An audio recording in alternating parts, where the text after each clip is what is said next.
What is postmodern atheism? It could be many things, but postmodernism itself is inherently atheist, not only the rejecter of the meta-narrative, but rejecter of the transcendent, so basically anything outside the physical spatial temporal world. But a postmodernist, in atheism, also propose a naturalist philosophy, although they do normally reject metaphysics, but they still believe in some form of ontology, which is basically like metaphysics, but like still in the spatial temporal world, what the metaphysics can deal with outside of that. But it can still lead to the same conclusion as someone who is a modern metaphysical naturalist or physicalist, but using for the postmodern perspective. But we understand why they view this rejection. A crazy article by Gamingfan of atheism and postmodern philosophies in the Cambridge History of Atheism. Postmodernism was very much vogue, although it has recently experienced something of an eclipse. This is true in the field of philosophy. In various other fields, including literature, art, music, architecture, and theology, literature emerged as a recognized term in the late 1970s. Postmodernism became especially prominent in the 80s and 90s into the new millennium. But although postmodernism and philosophy has given way to various other movements, including new materialism, speculative realism, or the new Hegelianism, and revived forms of Platonism, to name but a few. These new philosophies would have been inconceivable without postmodernism, out of which they emerged. Further, many of what were the most controversial claims of postmodernism have been largely accepted, taken as commonplace in this sense. Postmodernism continued to cast long shadow even at the time when its own name is really in vogue. The question relationship to atheism is a fascinating and ability one, with some seeing postmodernism as inherently atheistic and others regarded as undermining disparity all atheistic claims. Well, this one is not really true, but they're talking about in a very specific definition of very specific viewpoints, right? Especially in the political sphere, but regardless. The question what constitutes postmodern philosophy is not an easy one to answer. For one thing, the term was generally claimed by those philosophers who were designated by others as postmodern. Jacques Derrida, for instance, was widely thought to be empirical of the postmodern post-structuralist philosophy, but he himself already used the term, and indeed deliberately avoided thinking to be often more misleading than clarifying. The term was coined by some thinkers to label the thought of others who were not generally adopted as a term of self-identification, at least not until it was adopted by second-generation self-proclaimed postmodern philosophers some decades later. A second difficulty arises from the fact that currently the term was not chronologically conterminous with philosophy that is designated. The term first started being used philosophically in the late 1970s, especially 1979. In early 80s. Yet we will regard as the founding text of modern philosophy. Jacques Derrida, Writing and Difference, and Emmanuel Levinas, Totality and Infinity, were published in 1967 and 1961 respectively. Furthermore, Levinas had been writing books since the 1930s and other thinkers have often described as postmodern, such as Georges Battaglia and Jacques Lacan, were likewise active for the 1920s and 30s.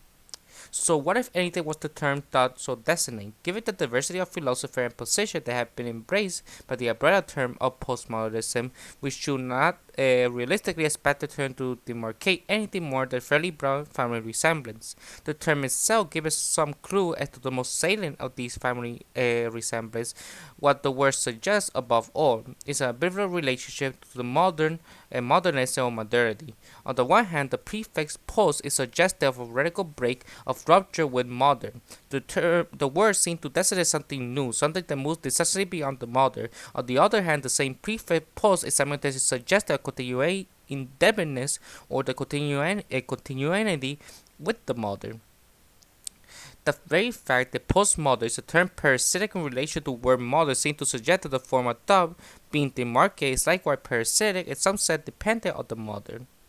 What means therefore is that there is both rupture and continuity between postmodern philosophy and modern philosophy that preceded them.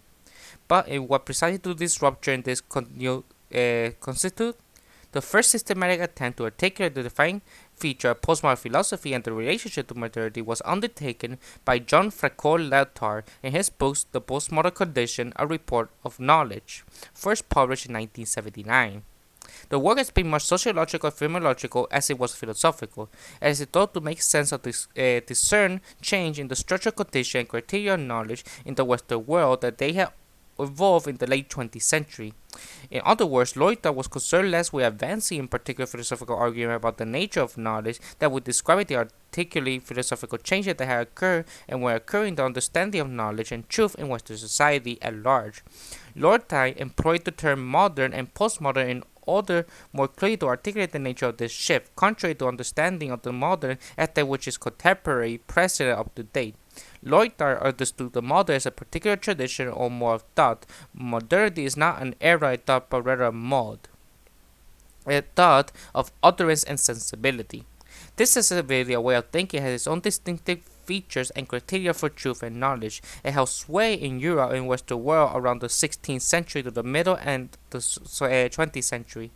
Lyotard identified two features particular in this philosophical sensibility that began to subsidize in the mid-20th century. The first was that modernity was marked by epistemological sovereignty of reason and science. This meant that reason and science played a legitimate function in relation to knowledge and truth. Truth claims were legitimate insofar as they could be justified by rational and or scientific means. In this sense, scientific rationality served as a foundation for knowledge and truth in general. Lyotard suggested that there is no longer the case. He said there has been an internal erosion of the legitimacy principle of knowledge. This erosion at work inside the speculative game by loosening the weave of the encyclopedic net in which each science had to find its place, eventually set them to freedom. The transition from modern to postmodern economy of knowledge is marked by a transition from scientific to a narrative mode of knowledge. The narrative go through what understand ourselves, each other, and our world no longer need to be legitimized by science or by neutral form or reason. On the contrary, they are legitimate by the single fact that they do what they do. These are various explanations to why some narratives are preferred over others. By some narratives, work and others are discarded. By these explanations are no longer constituted by the foundations provided by neutral reason or empirical science they were in modernity. The second distinguished feature of modernity was the cleanness to give what Lyotard called a meta-narrative or the grand narrative. A meta-narrative is an overreaching, all-encompassing narrative that exceeds and includes all other smaller narratives within it. It is precisely a narrative with a legitimate function. A meta-narrative found the beginning and a theological end. It always takes place in between is understood made intelligibly precisely by this beginning and this end. In Postmodern Atheism, I recommend a highly book by Mark Taylor, Erring, a Postmodern Ideology. Because of the death of God, we know there is no longer a transcendence and there is no beginning or end. And we are reached an end of history in the modern sense because we are received the end of transcendence itself, and we are always in the present where there are no more God. God and the transcendent self had died, and now we are living in this forever present, no beginning and no end. This narrative follows a multitude multiplicity narrative to function within the beneath it, but there are some legitimate organized that get their ultimate sense for the meta narrative and to encompass them. It should be noted that the credence given to meta narratives now features slowly on modernity. As Lyotard himself asserted, the grand narrative scheme of Christian redemption functioned precisely as a meta narrative, and this is clearly pre-modern rather than modern. The advent of modernity around the 16th century finally was marked not by the demise of meta-narrative, but rather by displacement of one meta-narrative by others. The meta-narrative of Christianity was displaced by the narrative of secular reason or enlightenment emancipation or Marxist liberation, all of which are quintessentially modern meta-narratives. For Lyotard, the movement from modern to postmodern economy of knowledge is marked precisely by the demise of the meta-narrative, in the sense that people no longer believe in them. The grand narrative has lost its credibility regardless of what modal unification is used, regardless whether it is speculative narrative or narrative of emancipation. The old grand narrative, whatever they contain, are no longer thought to be credible. Christianity, secular reason, from the modern sense of the term, liberalism and Marxism.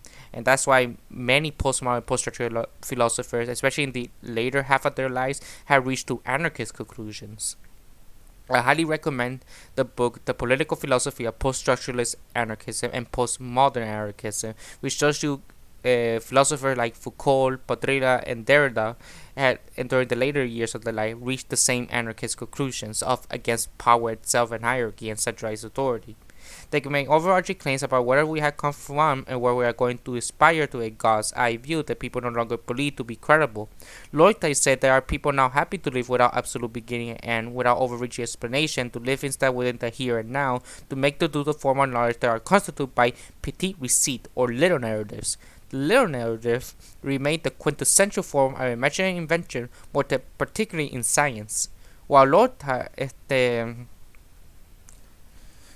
Lyotard had much to say about what takes to constitute the postmodern condition, these two features much to illuminate what had taken to be transition from modern to postmodern sensibility.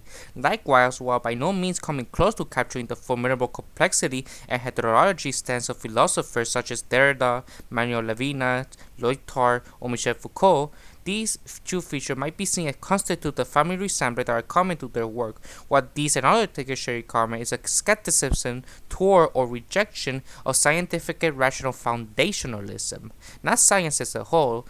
Like I said, there are postmodernists not only atheistic but lead to the same naturalist and physicalist conclusion. A famous example is a quote from Nietzsche: "Is that be faithful to the earth," and critiquing Plato's theory of the two worlds, that to think of a world beyond this one has no meaning at all. In philosophy, the skeptical role narrative of the constitutional knowledge, they are all likewise skeptical about or deny the possibility of any overreaching meta narrative that will constitute the unquestionable horizon for all thought and knowledge. In this sense, we might say that Lyotard was not only identified the most salient feature of knowledge in a postmodern society, but also the most prominent family resemblance shared by postmodern philosophers. What is also interesting to note that these two features of the postmodern condition will be regarded as encampment of the central insight to philosophers of the late 19th century and early 20th century, Nietzsche and Wittgenstein. The first feature, namely decline of the foundationalism moved toward a narrative mode of knowledge, might be seen as an engagement of Wittgenstein's understanding of language game. Wittgenstein wanted to do justice to that which it had thought philosophy had neglected, namely in multiplicity and heterogeneity of our linguistic practice, forms of life or language games. As he said, there are countless different kinds of use what we call symbols, words, and sentences. This multiplicity is not something fixed, given once and for all the new type of language game. New language games, as we say, come into existence, and other became obsolete and get forgotten. These language games each had their own rules, custom, and convention, yet modern philosophy had too often downplayed or smoothed over these differences by subordinating them to rules, custom, conventions of particular form of life or language game.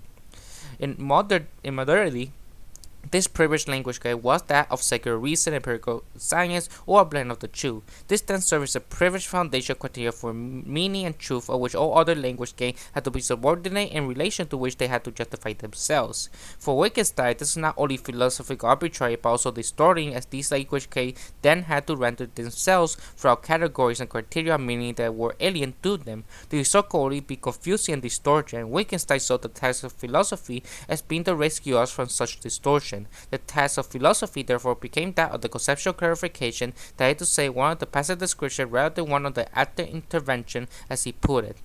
We must do away all the explanation description alone what takes this place. Philosophy is a battle against the bewitchment of our intelligence by means of language.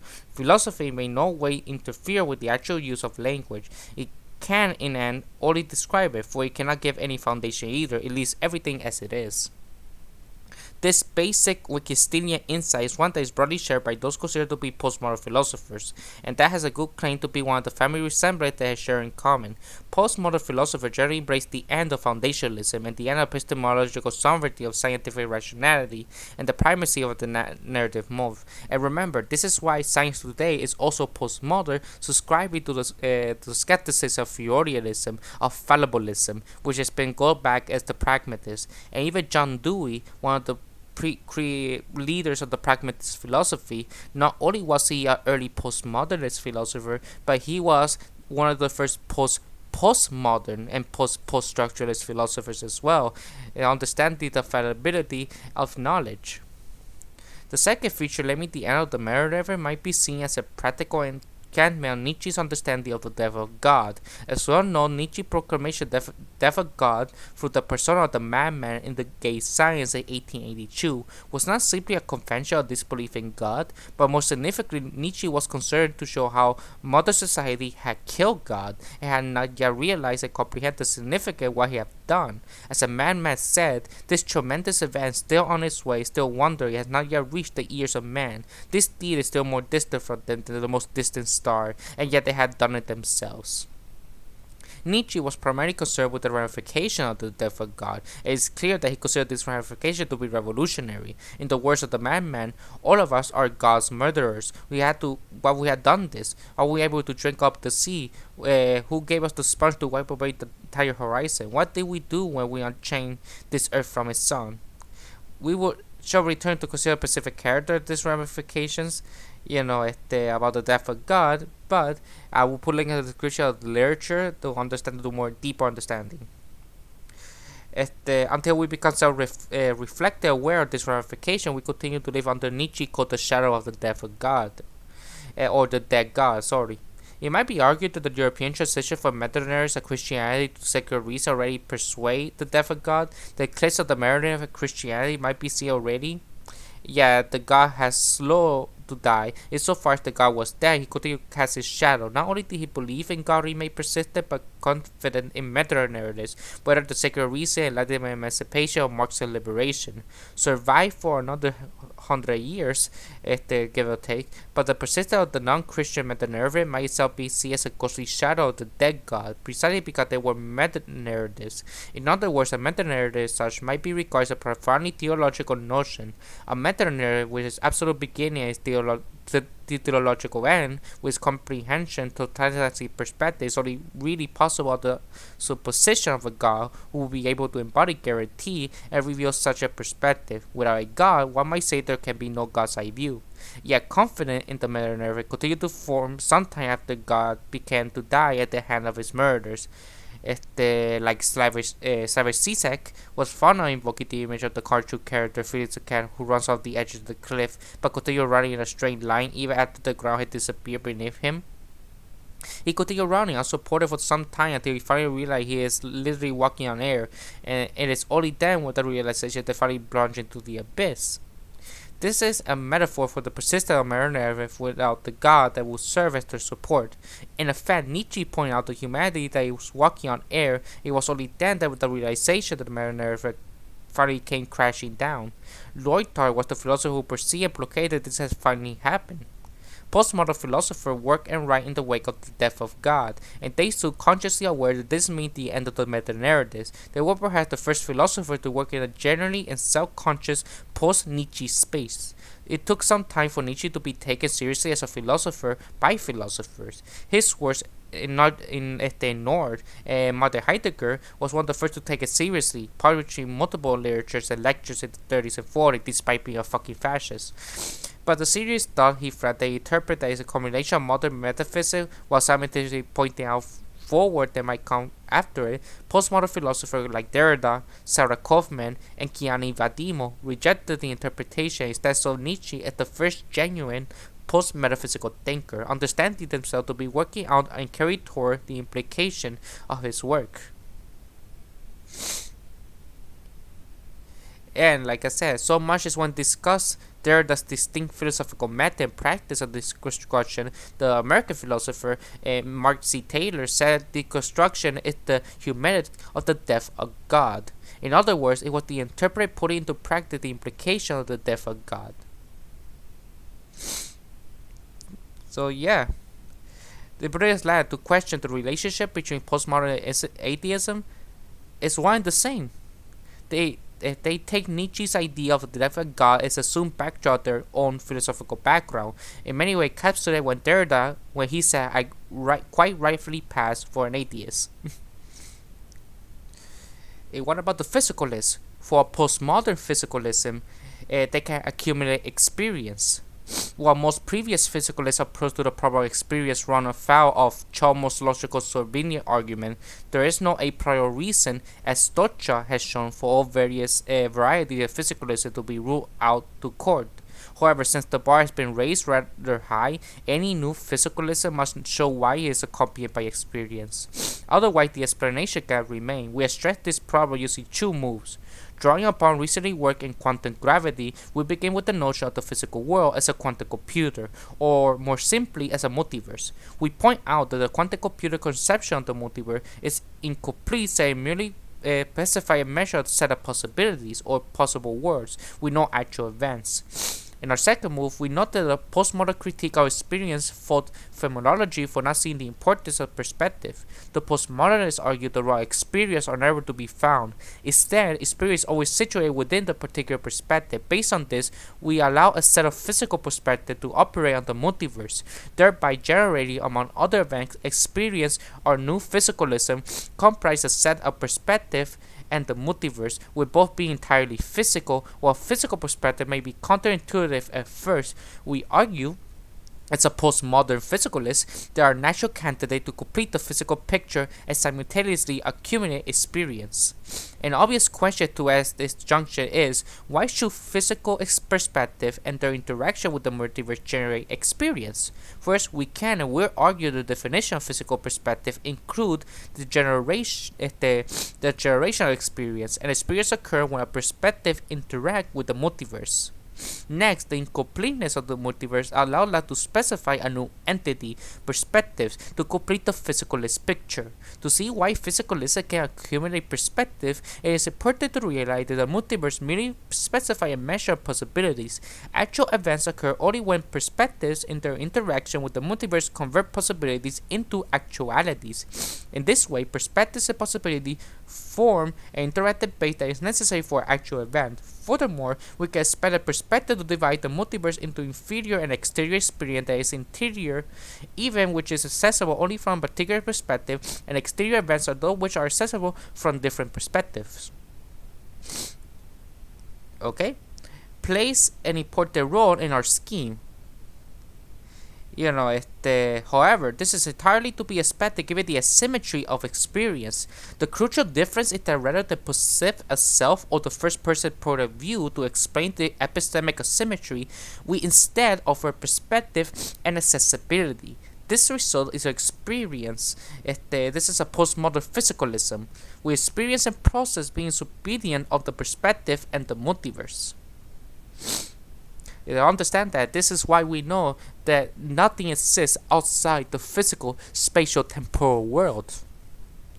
That's why people who still believe in God, magic, the afterlife, soul, anything like that are still in change of the pre-modern thinking, of the misunderstanding of the reality of the world. Understanding that God is dead.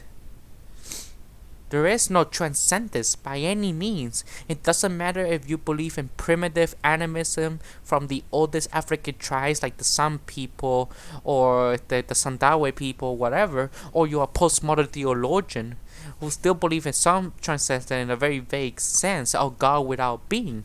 It doesn't matter. They're still wrong.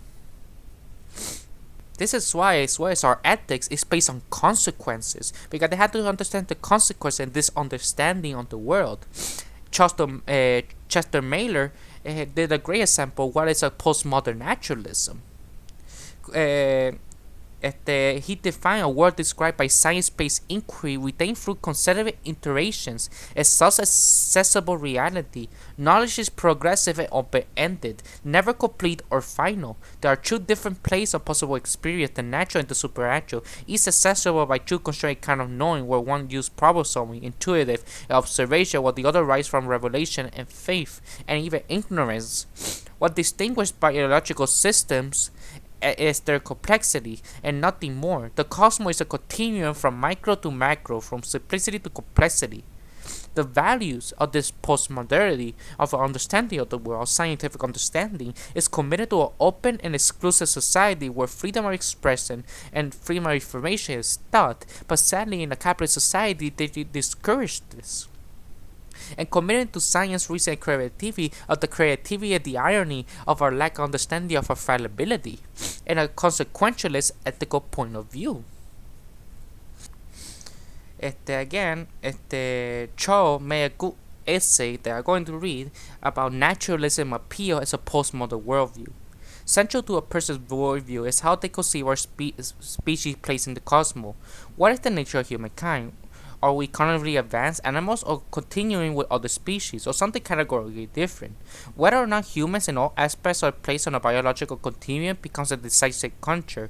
When such decisions point very sharply between individuals and cultural groups, earnest, if not volatile, interaction happen, engaging others whose worldview sharply to ours becomes a complete brew of stimulation, challenge, and empathy, and some have experienced naturalism's central idea can be disconnected to those steeped in traditional belief, even viewed as inimical to state and civilized society. If naturalism is to become the dominant worldview, its proponent must view a persuasive narrative, integrate intellectual appeal with emotional resonance, could be credible arguments supporting naturalistic compatibility and flourishing in sustainable society.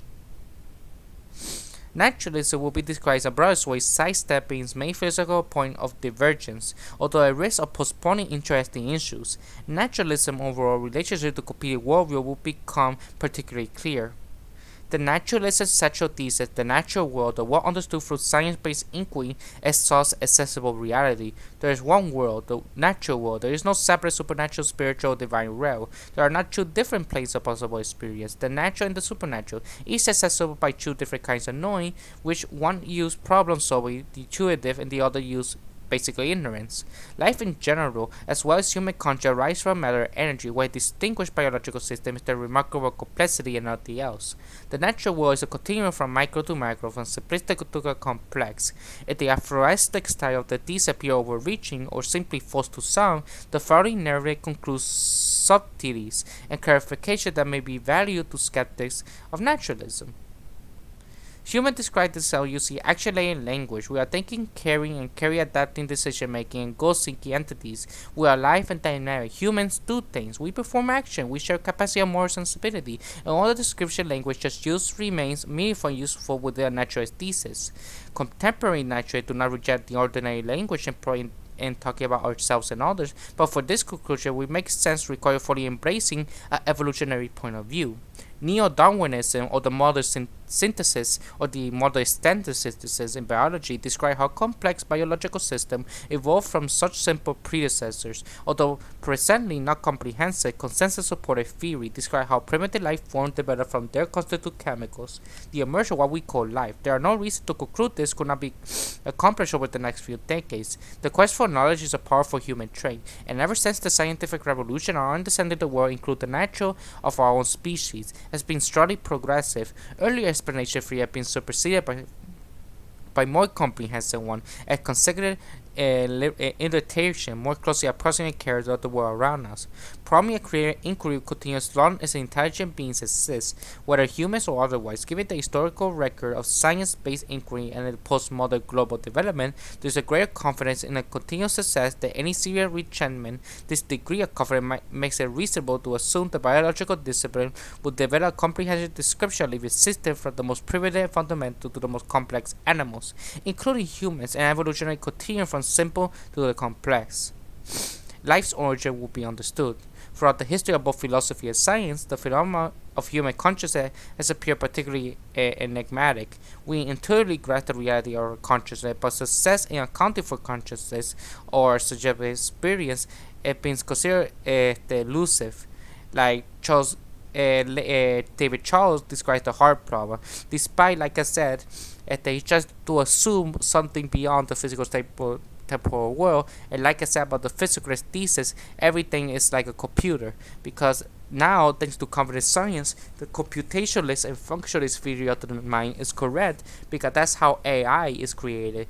Because if the AI would be impossible if the physicalist, computationalist, functionalist theory was false, and they were for AI regardless which version will not exist, but they do exist. And they confirm that yes, we are just like a giant web of computer. Everything has background knowledge, everything in the universe, and by extension the multiverse, is semi-digital. Don't confuse with the simulation theory, which is just Descartes' demon dream and like for nerds, but like still. And Chalmers trying to say like the hard problem of consciousness, how to neurons assign as like you know the electrochemical chain describes the simple level by chemistry and physics. Because human brain is inordinately complex, and the Calvin's operation must tie to all implications of the complexity, asking whether a fully naturalistic point of view can make sense. Complexity is a word carrying wide-ranging implication. When system compares especially mechanical system with variation number of parts and the relationship simple and complex are easily and unambiguously applied. Recently, the discipline of network neuroscience has focused on discovering what complexity can mean when applied to the brain's network of interconnections. In recent decades, neuroscience established that particular regions of the brain carry out defined functions such as vision, motor skill, emotion, etc.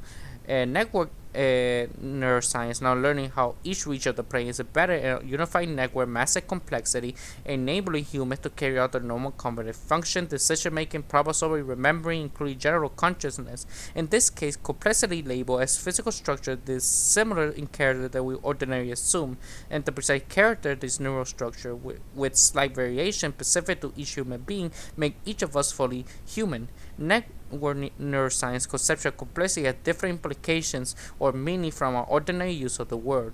A concept employed that initially can seem possibly subject experience in the consciousness are simply product of neural processing.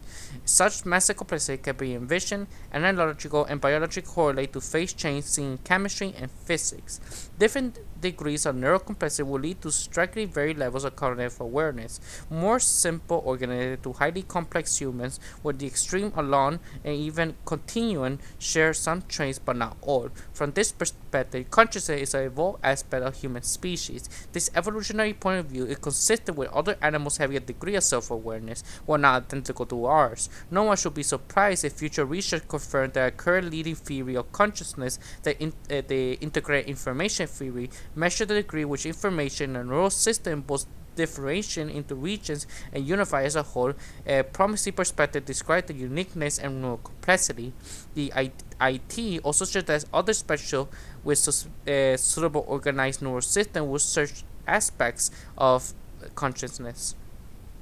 A common conceptual mismatch when considered consciousness is an intellectual bias toward objectifying the phenomenon. Neuroscience does not conceptualize consciousness as a model of the region of the brain, but rather a process taking place within the brain highly integrated structure. And now we know it doesn't have to be reduced to a biological brain. Anything that has a physical structure can have consciousness. AI is one example. The study of early hard AI like Integra, Legbot, and others similar, now they're having abstract thought of triangularity and understanding the external world based off experience, like I said, a postmodern physicalist perspective and pragmatism as well.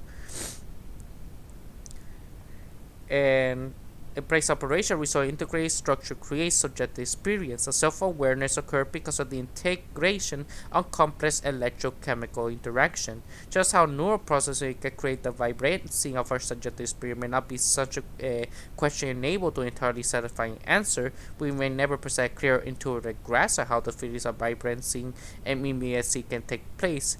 A parallel situation exists in quantum physics where a fully intuitive understanding had never been reached, yet physicists had the highest confidence that quantum field theory closely approximates the nature of things. Without question, its operation success is unrivaled. In the case of neuroscience, confidence is high that current models of consciousness combined with the evolutionary perspective are progress towards similar status. At some point, any evolutionary process at end must reach, and without the certainty of satisfying intuitive understanding. The brute fact of phenomena as a system must become a given with increasing detail operational description developed, enhancing what we know, yet limited. In this case, neuroscience and the quote-unquote hard problem of consciousness, the problem should be peripheral, eventually morph into a non-user. Viewing consciousness as a phenomenon rather than a model or independent function of the brain can offend the physical discussion, but doing so does not force us to opposite extreme, where either subjective experience or consciousness are deemed illusionary. Quite the contrary, while prominent philosopher like Daniel Dennett is a proponent of the illusionary theory of consciousness. And again, he's one of the best philosophers when it comes to the compatibilist the position of the free will debate. His view is highly nuanced and never suggests that subjective experience is fully an illusion. Few philosophers on earth out there would dismiss the authenticity of each person's unique subjective experience. Our brain and perceptual system individually interpret information received from complex environmental sources.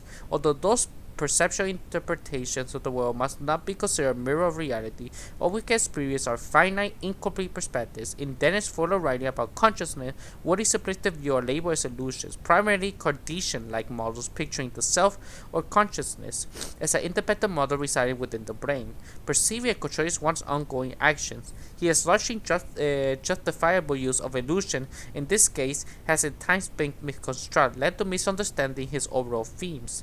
Numerous defensible conceptions of consciousness and human agency have been proposed by others as well, consistent with current neuroscience, escaping the problems of Cartesian model. As mentioned earlier, naturalism can accumulate language ordinarily used in talking about ourselves and others. We are thinking problem-solving, decision-making, carrying beings, while revelation used for the ordinary language are not dismissive with the naturalist worldview that is conceptually embedded in use a carry implication and can be at all with any number of traditional physical perspective. As a likely paradigm, naturalist interpretation of phenomenal decision making could contain the following elements. A person's mind, a brain, is embedded with an intricate mass of pre-existing information. An overall complexity challenged to image could include our conceptual skill and patterns, memories, emotional patterns, desire, and personal heuristic biases, all according to the complex adaptive system called the brain.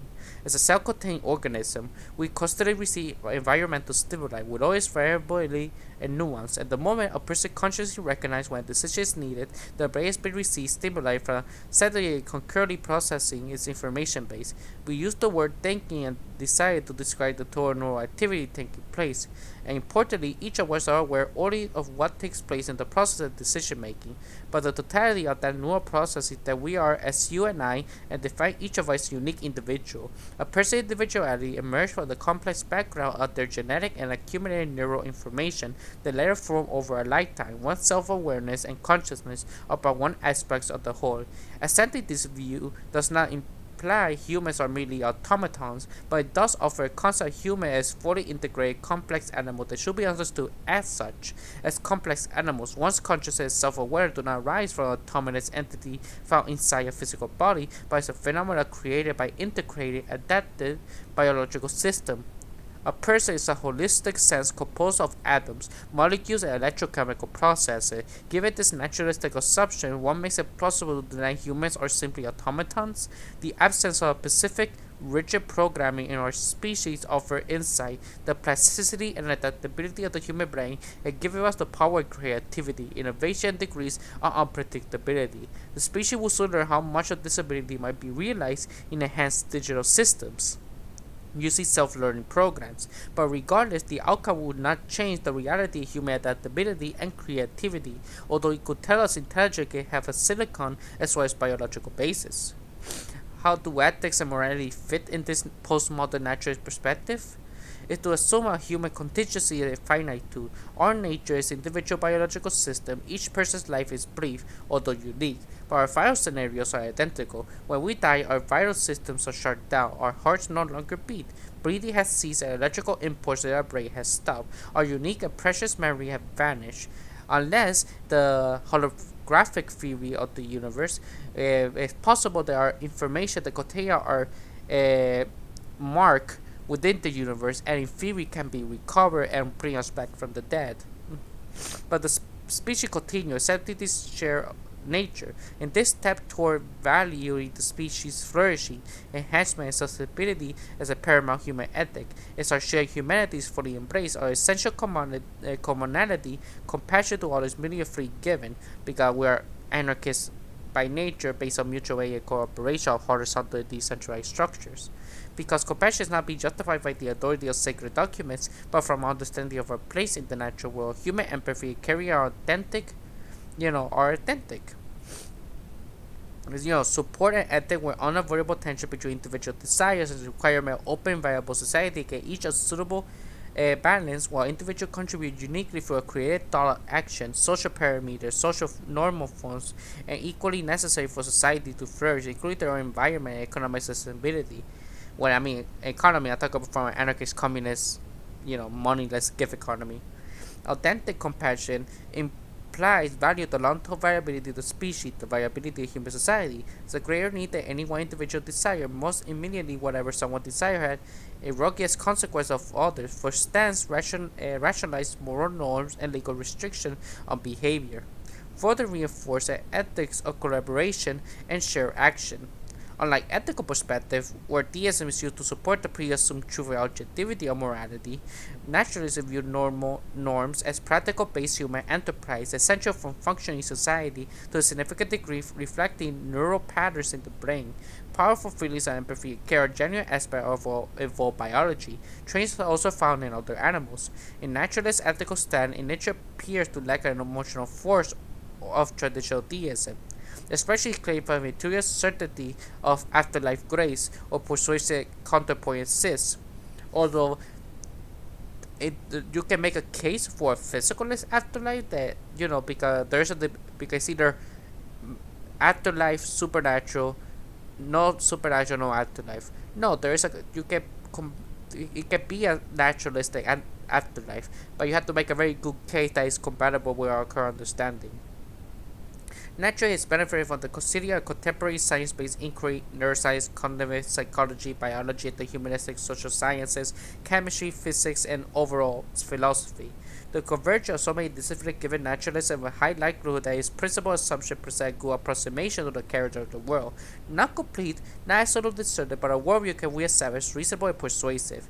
Naturalism outcome is a redefining of humanity, and for powerful emotion to support ethical action, we need to go no further to appreciate our global shared generic heritage above all.